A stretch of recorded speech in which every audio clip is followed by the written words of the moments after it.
A small, ordinary walk home turned into a ledger of pain and questions, a child with a bandaged leg, a father who pieced together a timeline, and a courtroom full of sharp, impatient truths.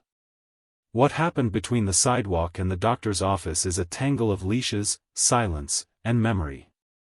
This is the story of one bite, and the arguments it left behind. The boy was 12 when an ordinary afternoon shifted. He had been walking home from school along a familiar route, thinking about homework, snacks, the television show he might catch that evening. The street held its usual parade of strollers, neighbors, and parked cars. It was early December, the light was brittle. He later remembered a woman approaching with a baby stroller, the canopy hooded and a bag hanging from the handle. A dog walked with her, held by a leash. The child recalled more movement than detail. The dog was white and fluffy, a medium size, jumping and making a low, anxious growl. The woman tried to keep it in check, speaking sharply. "Don't do it," she said. She held the leash in one hand and steadied the stroller with the other. The boy passed without speaking. In the instant after he moved by, the dog slipped behind the woman and bit him on the leg. Pain arrived in a focused, confusing way, sudden and then dull. The boy felt the shock, the scrape of teeth, the warmth of blood. He did not yell at the woman. He did not turn back to explain. He walked home in shock and silence, and only afterward did his father become involved in locating the dog's owner. Medical care followed quickly. At the clinic the boy received shots, for that day alone, administered to both arms and both legs. The family feared rabies and complications that puncture wounds can cause. The treatment schedule would have continued if the dog had not been found. The medical records became an immediate ledger of the incident, injections, bandages, and the small bureaucratic language of healing. News of the bite spread, and another incident the next day sharpened attention. On December 9th, a second person was bitten by the same dog. That second bite triggered local authorities to act. A Pflugerville police officer made a call and began searching. The timeline grew important to the court. December 8th, the boy's incident, December 9th, the second incident, and the day the dog was connected to both events. In the courtroom, testimony fell into jagged fragments. The judge, experienced, blunt, and practiced in the art of interrogation, pressed for clarity. "Did you say anything to the lady?" she asked the child. "No." "Did you tell her, 'Your dog bit me'?" Again, no. The judge sought to know how the boy's family later found the owner if no one had been alerted in the moment. The boy's answer was simple: his father tracked the owner down after receiving information about the second bite. The dog owner's account differed. She described positioning herself and her dog so passers-by could move around them, insisting she had not verbally instructed the child but had stood to the side so he could pass. She recalled her dog barking after they had walked past and contended she had been attentive, holding the leash while tending the stroller. Those small details, where she stood, which hand held the leash, whether she pulled the dog back, would become the fulcrum on which responsibility balanced. Legal questions about leash control, foreseeability, and duty of care replaced the raw emotion with rules and precedent. On paper the situation seemed straightforward: a dog bit a child, accountability must follow. In practice it tangled in memory and motive. Witnesses' accounts diverged. The defense at times called records hearsay. The judge asked for documentary evidence and police reports.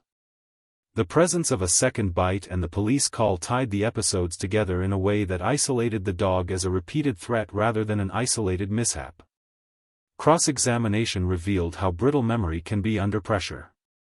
The judge pinned down times and dates: December 8th at 2 p.m. for the boy's bite, December 9th for the second bite that triggered the search.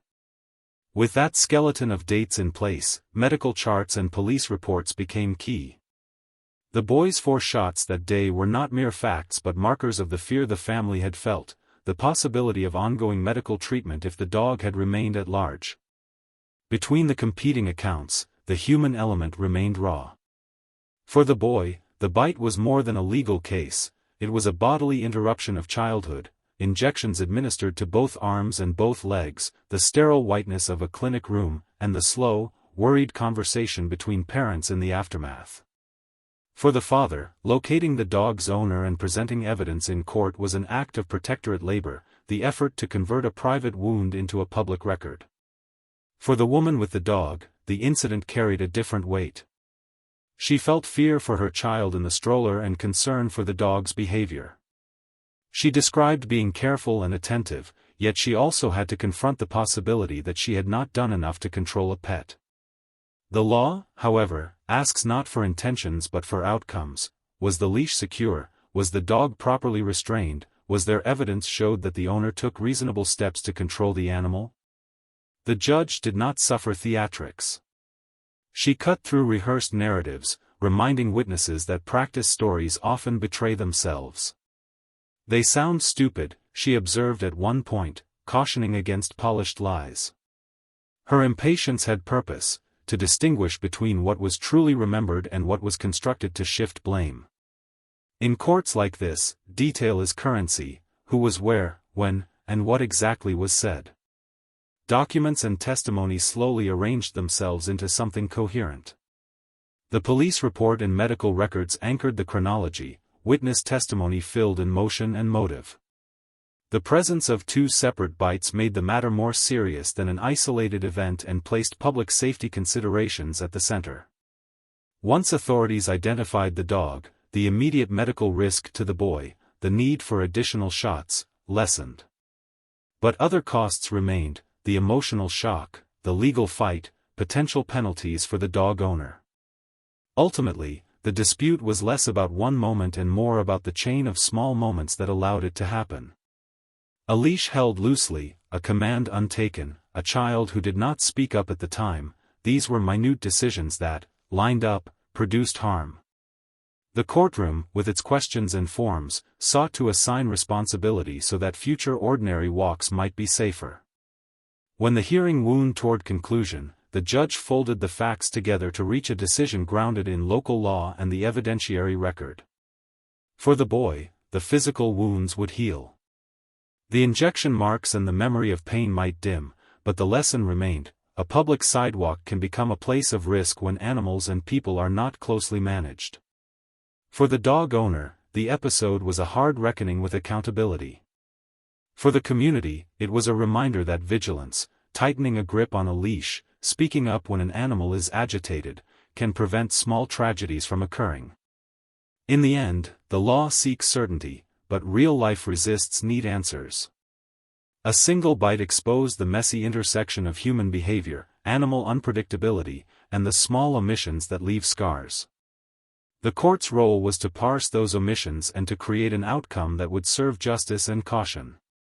The rest, the quiet after the gavel, the boy's slow return to routine, the owner's new wariness on walks, would be carried at street level, where ordinary people still choose how they will hold the leash, and whether they will speak up before a small moment becomes something far worse.